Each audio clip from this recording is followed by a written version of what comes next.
印太战略的真正的目的是企图搞印太版的北约，维护的是以美国为主导的霸权体系。To equate NATO to the Quad really doesn't make sense. A new arc of autocracy is instinctively aligning to challenge and reset the world order in their own image. 美英澳核潜艇合作构成严重核扩散风险。I can assure you, no U.S. president will send any single American soldier to fight for the independence of Taiwan. China Coast Guard, Indonesian Coast Guard calling. If you ask me, is our relationship normal today? My answer to you is no, it is not.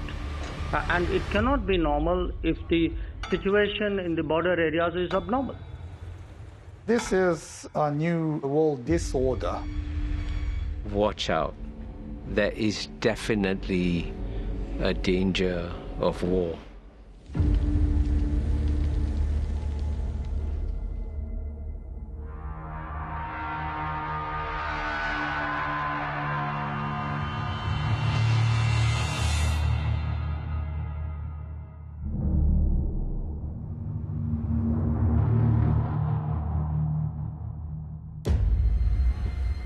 July 2021. A major naval exercise is hosted by the U.S. and Ukraine in the Black Sea region. The exercise involves navies from 32 countries. When a British destroyer enters what Russia considers its territorial waters, Russia is provoked and almost fires at the British battleship.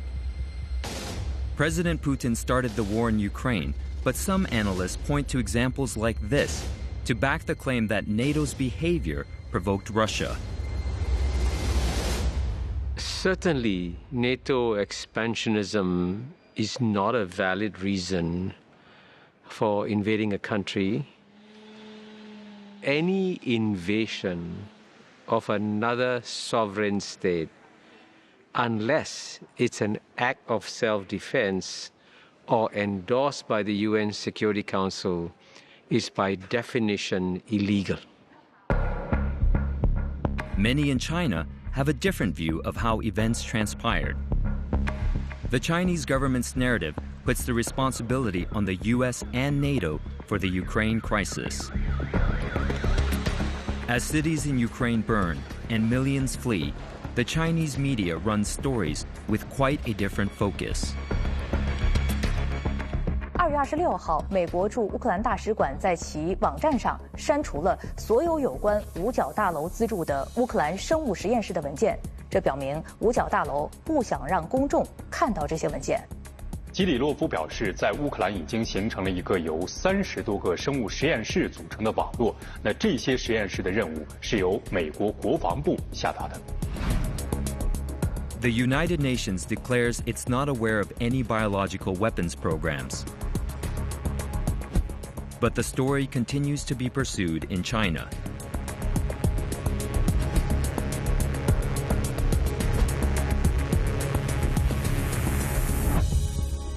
And the U.S. Embassy's Weibo social media site gets inundated with hate messages. Chinese public opinion on the U.S., which was bad to begin with, plunges to a new low. Over in the U.S., a momentous shift in U.S. public attitudes toward China also took place as the Ukraine war continued. A poll observes the proportion of Americans seeing China as their greatest enemy. It doubles in just a year, from 22% in 2021 to 45% in 2022. 7th of March 2022. The day of Chinese Foreign Minister Wang Yi's annual media briefing. He uses the occasion to deliver a warning. 印太战略的真正的目的是企图搞印太版的北约，维护的是以美国为主导的霸权体系，冲击的是以东盟为中心的区域合作架构，损害的是地区国家整体和长远利益。这股逆流同地区国家求和平、谋发展、促合作图共赢的共同愿景背道而驰，注定是没有前途的。That is some strong language by Foreign Minister Wang Yi. Your comments, please?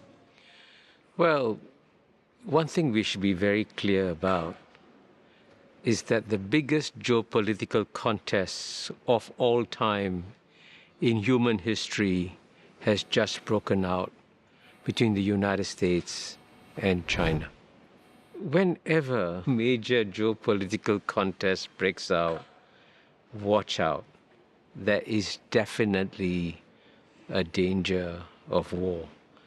And that's precisely why everybody has to be very careful and work hard to avoid the war before it breaks out. And we mustn't put our head in the sand like an ostrich and say, hey, everything is okay. No, everything is not okay. The Indo-Pacific strategy was announced by the Biden administration, and its key thrusts include a free and open Indo-Pacific, supporting India's continued rise and regional leadership, strengthening the Quad, strengthening extended deterrence with Japan and South Korea, expanding U.S. Coast Guard presence, contributing to an empowered ASEAN, and closing the region's infrastructure gap through Build Back Better World with G7 partners. The strategy paper does not mince its words. Competition with China is stated as an urgent challenge. The United States is a proud part of the Indo-Pacific, and this region is critically important to our nation's security and prosperity. Our exports to the region support 4 million American jobs. And in 2019, the United States conducted nearly $2 trillion of two-way trade here, all of which underscores America's connection to the Indo-Pacific. In this region, we have long put forward a vision of peace and stability, freedom on the seas, unimpeded commerce, advancing human rights, a commitment to the international rules-based order. We know that Beijing continues to coerce, to intimidate, and to make claims to the vast majority of the South China Sea. And Beijing's actions continue to undermine the rules-based order and threaten the sovereignty of nations. The United States stands with our allies and partners in the face of these threats. 美国的印太战略正在成为集团政治的代名词。我们看到美方打着促进地区合作的旗号，玩弄的却是地缘博弈的把戏。从强化五眼联盟到兜售四边机制，拼凑三边合作伙伴关系，收紧双边军事同盟。美国在亚太地区排出的5432阵势，带来的绝不是什么福音，而是搅乱地区和平稳定的祸水。This is very dangerous because such attempts may not only miscalculate and may also lead to very dangerous courses of action. Now, with Ukraine in the middle of this war, hundreds of millions of people are suffering, millions of people are fleeing the country, for example.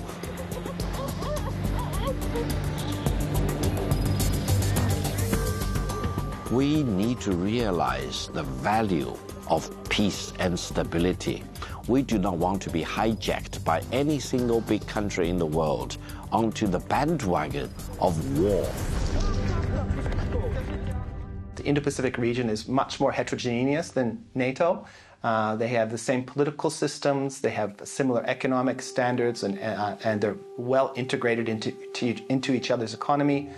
where Southeast Asia and Japan and Korea, we have a variety of government styles, we have a variety of commitments to democracy, a variety of development levels.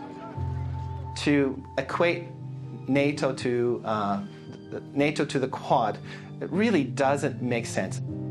When parties reference NATO, they're actually often referring to Article 5, which states that there is mutual defense in the event of an attack of any one state. The U.S. knows that it would be a fool's errand to seek to bind countries in the region to a mutual defense treaty because, Southeast Asian countries in particular all have different interests and different positions vis-a-vis China as well as one another.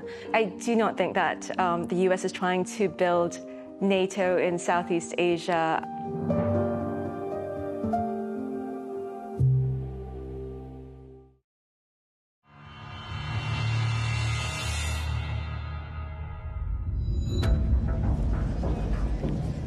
As a majority of Australians condemn Russian action in Ukraine, Australia's leader makes an important speech about a possible new world order.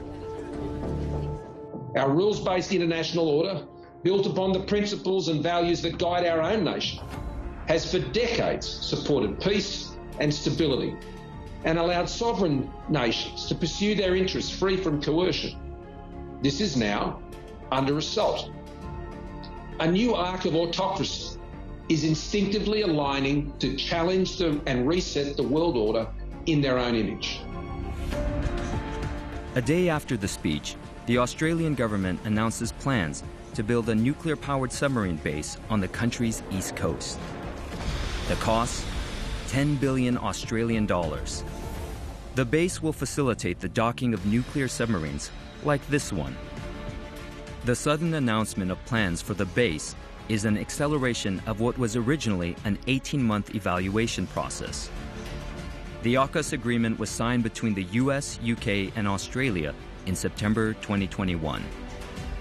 Under AUKUS, the United States and Britain will assist Australia in its acquisition of nuclear-powered submarines. Australia's top intelligence chief warned that China is intent on establishing global preeminence and says its troubling strategic convergence with Russia will pose new threats to liberal democracies like Australia. 美英澳核潜艇合作构成严重核扩散风险，冲击国际核不扩散体系，加剧军备竞赛，破坏地区和平稳定。 How did ties between Australia and China get so bad? From 2009 to 2019, trade between China and Australia tripled, transforming China into Australia's largest trade partner. China has also emerged as Australia's largest source of international students, and Mandarin as Australia's second most spoken language. In 2014, both countries even described their relationship as a comprehensive strategic partnership and signed a free trade agreement.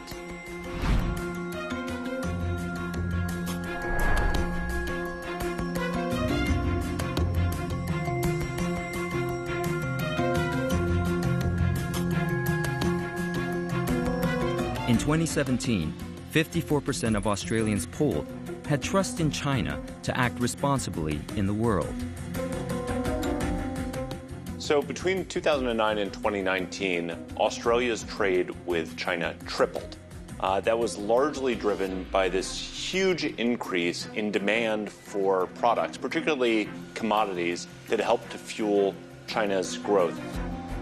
Two-way trade between Australia and China was extraordinarily high. 40% of outbound trade from Australia went up north to Beijing. That's one of the highest levels of trade between advanced countries and even between any countries in the world. Then in 2017, trouble started. There was first a government study, and then it began to work out into the public that there was increasing Chinese state interference inside of Australia. There was a well-publicized story of an Australian politician, an Australian senator, taking money from a CCP-linked entity and then copying China's talking points in contravention to where his own party stood. 1.2 million Australians are Chinese or of Chinese ancestry. Now, what we saw was increasingly the Chinese government was reaching into various ethnic communities in a number of different ways. So first of all, working to control the Chinese language presses, making sure that individuals and companies had no funding for independent journalism if they said anything that was contrary to the line of the Chinese state media organs. Number two, we saw that increasingly within communication systems, WeChat and others, that various channels of conversation were shut down on, particularly around election time when anyone said something that was in contravention to how China viewed the situation.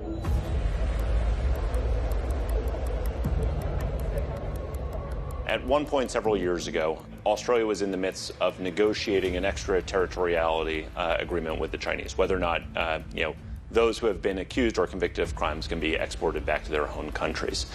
This was a contentious debate within Australia, particularly as China looked increasingly authoritarian at home.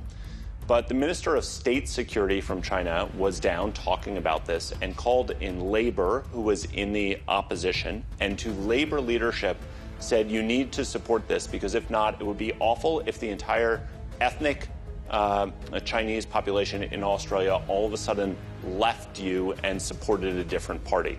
That is not even a veiled threat. That's an out-and-out threat to change your domestic politics to make sure that they align with what China wants. And that set off alarm bells within Labor Party, no less within the government, the Liberal Party as well.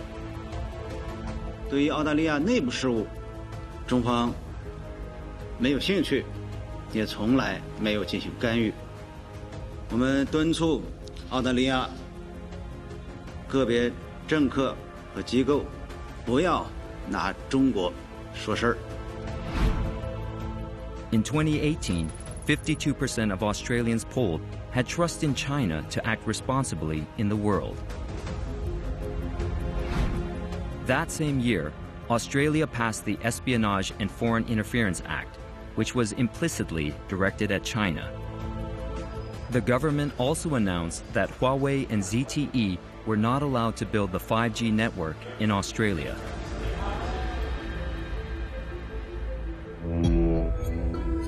Then, in 2020, the pandemic gripped the world.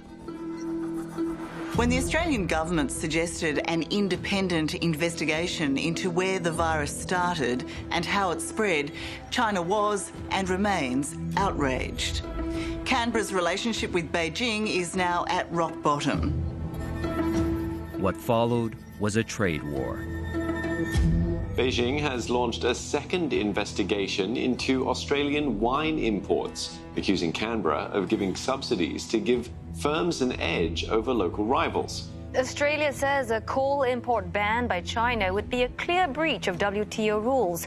China has suspended indefinitely high-level economic talks with Australia. Beijing says the decision affects all activities under the China-Australia Strategic Economic Dialogue. In 2020, 23% of Australians polled had trust in China to act responsibly in the world.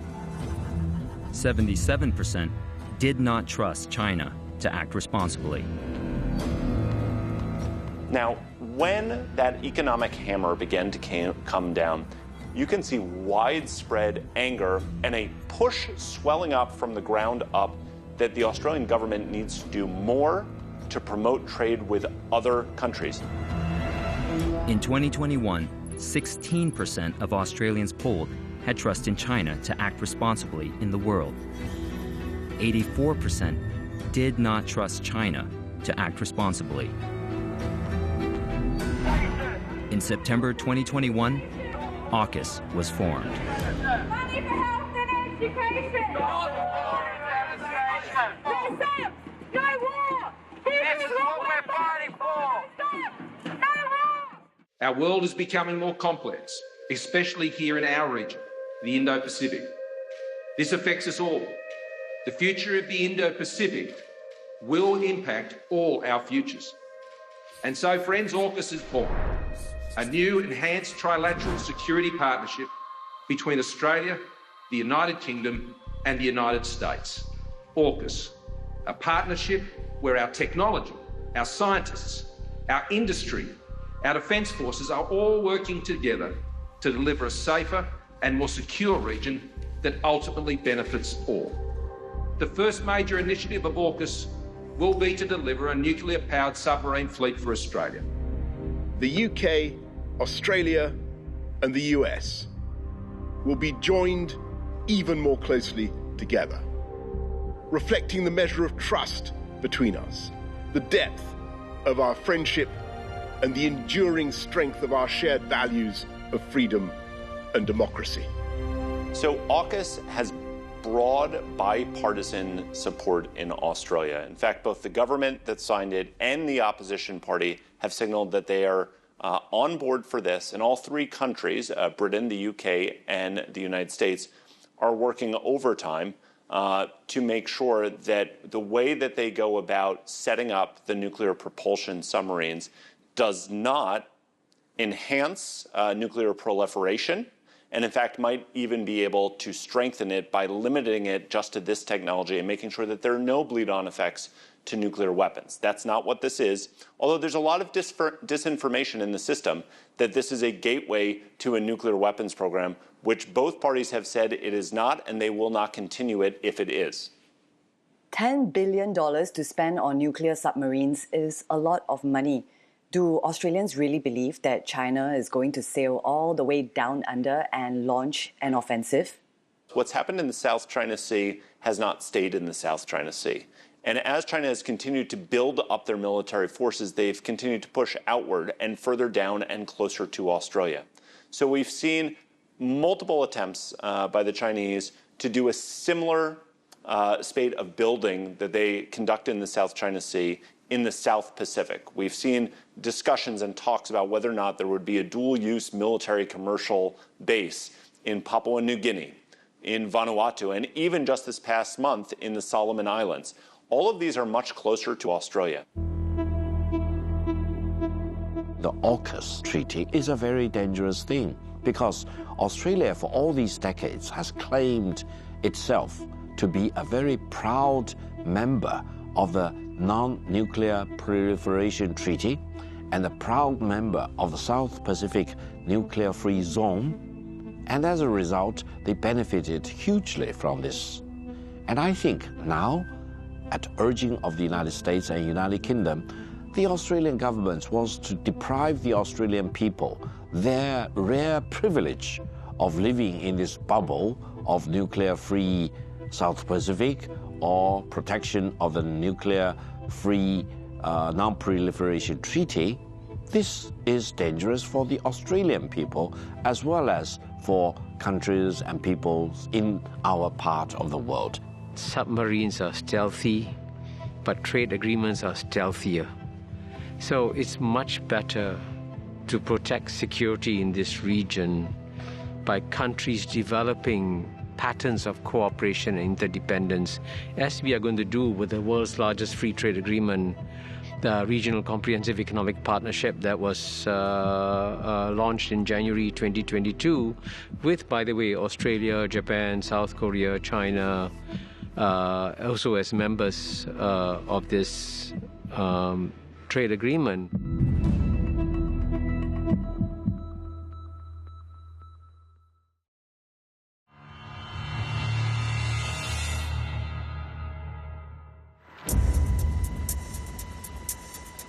The Quad, or Quadrilateral Security Dialogue, has Australia, Japan, India, and the U.S. as member countries.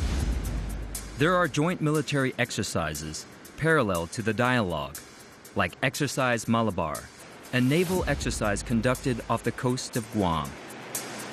The exercise began in 1992 between the Indian and U.S. navies. Japan has been a permanent partner in the exercise since 2015. In the 2021 edition of Exercise Malabar, Australia participated for the second time. As the Malabar exercise drew to a close in 2021, India rolled out the red carpet for U.S. defense officials in New Delhi. 美日印澳拼凑的所谓四边机制，实质上是遏制、围堵中国、维护美国霸权的工具。这是在人为的挑动对立，破坏国际团結與合作。 The Quad countries present a different point of view. 我々4カ国の外交当局の責任者が、直接会って共有するビジョンである自由で開かれたインド太平洋の実現に向けた強固なコミットメントを再確認して、実践的協力をさらに進めていくことで一致できたということは極めて時宜を得た意味のある成果だと考えております。 Besides military exercises and security discussions, the Quad includes cooperation on vaccine partnerships, climate change action, counterterrorism, and infrastructure development. If you looked at the Quad 3 or 4 years ago, it would have been focused more on maritime security. Today, the Quad has evolved to focus on the provision of public goods, so vaccine production in India and distribution to emerging countries, the provision of infrastructure and connectivity aid to Southeast Asia and South Asia. And we also see now investment in the selective diversification of supply chains throughout the region. So I think that is important from Japan's point of view in that it's providing a public good to the critical partners, as Japan understands, in the Indo-Pacific, and that's Southeast Asia and South Asia. Without shifting away from a security view of the Quad, it's not going to get buy-in from Southeast Asian countries, Vietnam, Indonesia, Malaysia, Singapore. The Quad members have collectively pledged to donate more than 1 billion doses of vaccines globally by the end of 2022. In Southeast Asia, a hotbed of U.S.-China rivalry, the Quad has gotten a mixed response. Southeast Asia in general has been more wary about the more muscular, security-oriented dimensions of the U.S. Indo-Pacific strategy, and the Quad is one of that, or at least was one of that. I think their main concern with the Quad was that it would heighten tensions in the region, especially vis-a-vis China. I think the quadrilateral security dialogue has also positioned itself. It's moved away from its more militaristic elements to focusing on areas that ASEAN cares more about. So areas like pandemic recovery, and that by demonstrating a sensitivity to the region's needs, I think the position on the Quad dialogue has softened somewhat. The Quad is somewhat of a mystery. If you talk to the members of Quad, they deny that it is an anti-China alliance. But everybody in the world perceives the Quad to be an anti-China alliance. And it creates this rather strange situation where the four countries deny that it is aimed against China, but the perception is that it is against China, which is why, if you notice, not many other East Asian countries have volunteered to join it. And so it's therefore important for the members of the Quad to actually explain what exactly is the end game of the Quad. If you look at the last Quad foreign ministers' joint statement, ASEAN centrality was right up at the top. Everybody understands that the thing that brings the four Quad members together is their shared anxieties about China. But the Quad members also understand that the way they prove that they're worth siding with is by delivering public goods. Might there be deeper engagement between ASEAN and the Quad? Developments in the South China Sea are likely to steer the conversation. China Coast Guard, Indonesian Coast Guard calling.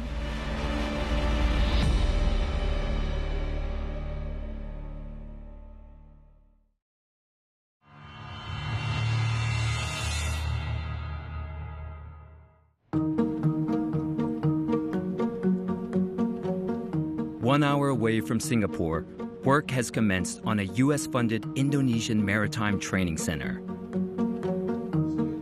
The training center will be owned and operated by Indonesia's maritime security agency, Bakamla. Bakamla is a coordinating board for maritime security.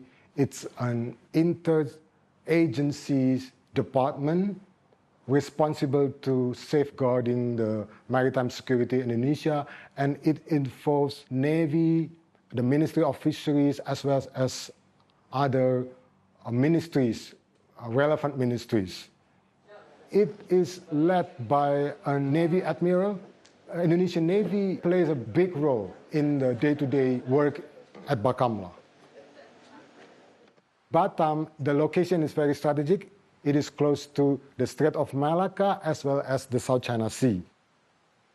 Indonesia needs to upgrade its navy and also its maritime capacity. Having defense cooperation is one of the best ways for that purpose. And we are aware that the U.S. has a lot at stake in defending the freedom of navigation in the Strait of Malacca and the South China Sea. According to the U.S. Department of State, Indonesia received nearly $39 million in the year 2020 from the U.S. Part of the funds are targeted for spending on military education, military financing, and security assistance. The Bakamla project is of significance because Bakamla is the agency tasked with overseeing Indonesia's territorial waters and its exclusive economic zone. Bakamla has intensified sea patrols in recent years after Chinese fishing boats, escorted by the Chinese Coast Guard, sailed into what Indonesia regards as its territory. Beijing, of course, has a different view on who owns these seas. China Coast Guard, Indonesian Coast Guard calling. Maju pulang ini ya. This is China Coast Guard answer. Yes, sir. Please move away and go back to your territory, sir. No. We are carrying out patrol in the sea area under the jurisdiction of the People's Republic of China. China has an indisputable sovereignty over the island in South China Sea. I order you, sir, to leave this territory. I order you to leave this territory. Take your fishing boat or leave them away. This event occurred at the Natuna Islands in the South China Sea. China claims most of the South China Sea as its traditional fishing grounds. Around October 2021, China sent a diplomatic correspondence to Indonesia, demanded Indonesia to halt the drilling activities in the Natuna waters. It's oil drilling. It's for Indonesia part. So we have drilling activities within the Natuna waters, within our maritime rights. They said it is within their so-called historic rights. I think this is a bit unfortunate for both sides because in my opinion, China should not drag Indonesia further into the whirlpool of the South China Sea. The waters in the Philippines are much more turbulent. In May 2021, close to 200 Chinese vessels were moored in the contested area in the South China Sea, prompting fears that Beijing was building a naval base there. We now understand why it is that the Philippine authorities now have taken such a tone of concern and a tone of defiance against China in terms of what's going on in the West Philippine Sea. We saw nothing less than what you would call a swarm of Chinese vessels, particularly in areas that are close to the artificial islands that are built by China. One particular reef was quite unsettling to see. It's called Gavin Reef. Around it, you could see easily 100 ships And it's quite hard to be accurate about it from a moving plane up above, especially since some of these ships are being tied together to appear as one group. We saw similar formations in Julian Felipe Reef just a few weeks ago. Responding to the events in May 2021, the Foreign Affairs Secretary used less than diplomatic language. He later apologized.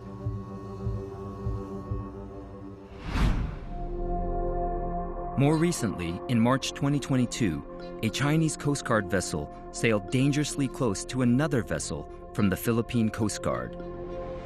With a distance of just about 19 meters, accidents are not unlikely. In the last year or so, there have been a lot of movements in the West Philippine Sea concerning Chinese militia chasing Filipino fishermen who were fishing in our own waters. When we speak of Filipino fishermen, usually these are just small boats, trawlers. They're not organized at all. The militia, on the other hand, they have been proven to be organized efforts. They have bigger boats, more sophisticated technology and equipment, so they can really track down where the Filipino fisher folks are and chase them down or chase them away from supposedly Chinese waters. Many believe it is China's assertiveness in the South China Sea that is giving a boost to the US Indo-Pacific strategy and things like AUKUS.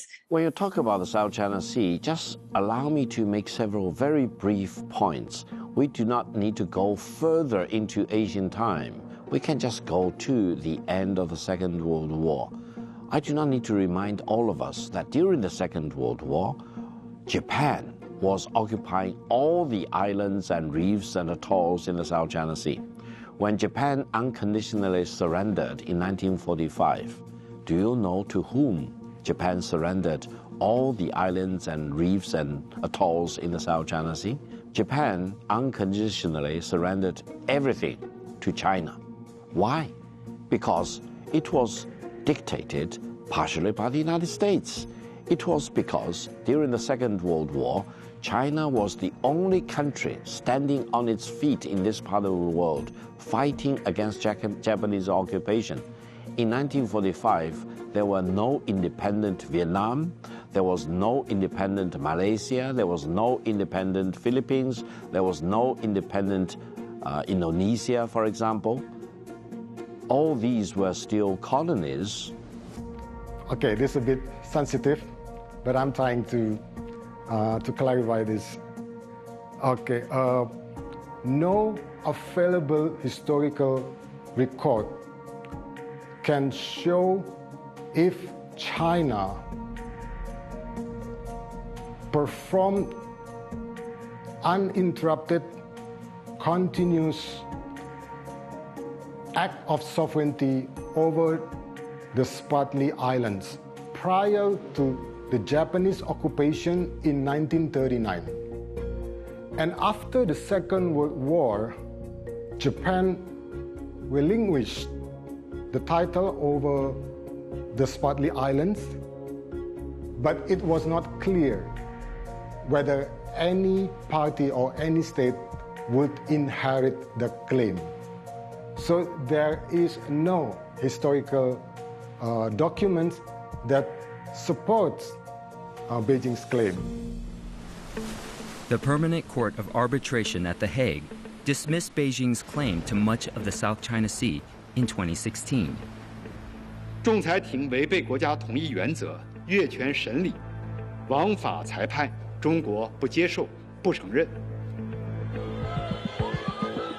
As Filipinos go to the polls, the issue has been a subject of debate. If you look at existing public opinion surveys, a lot of Filipinos would like a government that would be more assertive, that would use the arbitral ruling, that would exhaust all means, and that would not adopt a defeatist attitude towards the issue simply because we're up against a major power. And in this campaign, I think a lot of the presidential candidates are tapping into that by saying that I will be stronger than the current president, the current administration. I would be more assertive. In 2020, my colleagues and I conducted a study on perceptions of the Filipino strategic community regarding which country would be our preferred partner. Our majority of them actually said that they prefer to be partners with Japan, the United States, and Australia. So these are our traditional partners. China is way down in the list of preferred partners.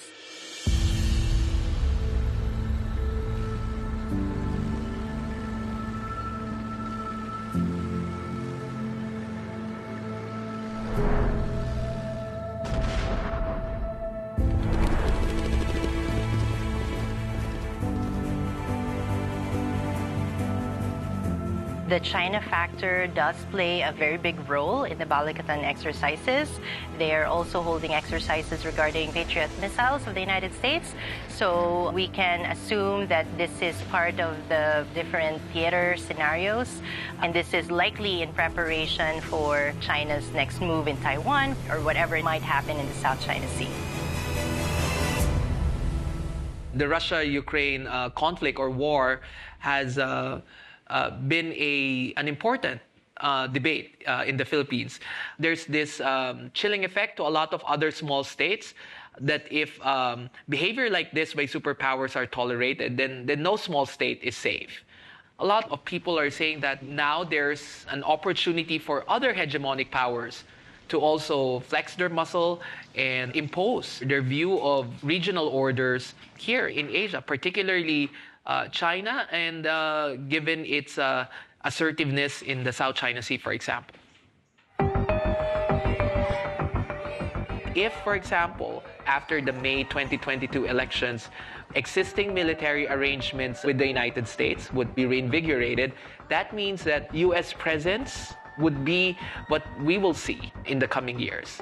Because prior to the end of the Cold War, the largest military installations outside U.S. territory is in the Philippines. The Subic Naval Base and the Clark Airfield were critical in the projection of U.S. military power in its wars in Korea, in Vietnam, and in other places in the Asia-Pacific. In case of a flashpoint happening in the Taiwan Strait, then the Philippines can be requested for these logistical hubs to be used.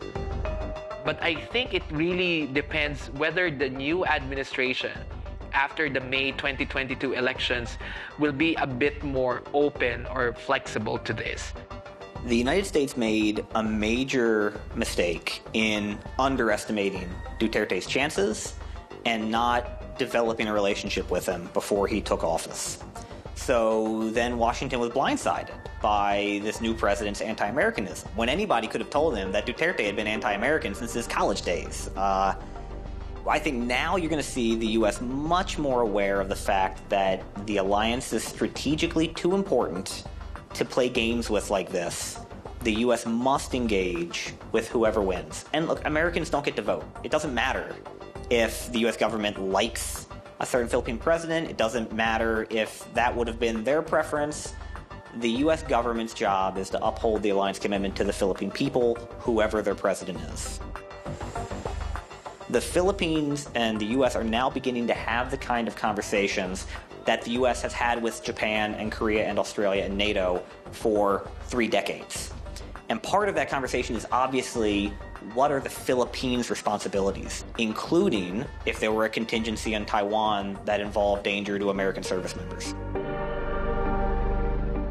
普遍安全才是真正的安全。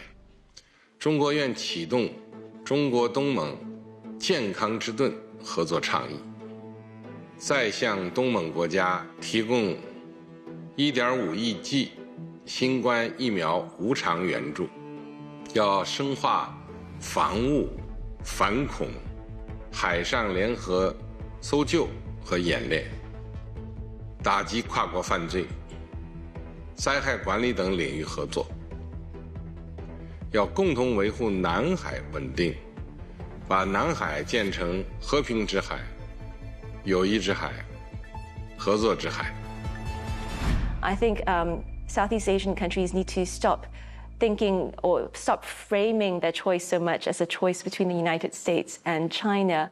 Rather, they need to think about the choice that lays before them as one that supports rules-based international order and the rule of law, or a world where, might becomes right. And to me, the choice is very clear in that situation. I choose the former. I would not like to see the world, and particularly not the region, descending into a situation where might is right. And we've seen what happens in a scenario such as that in the case of Russia's invasion of Ukraine. There's a new giant in our neighborhood, but that doesn't mean we kowtow. But we must speak to them clearly and firmly, but not provocatively. And that can be done. I was a diplomat for 33 years. They say that a definition of a diplomat is someone who can tell you to go to hell in such a way that he feels he's going to enjoy the journey to hell.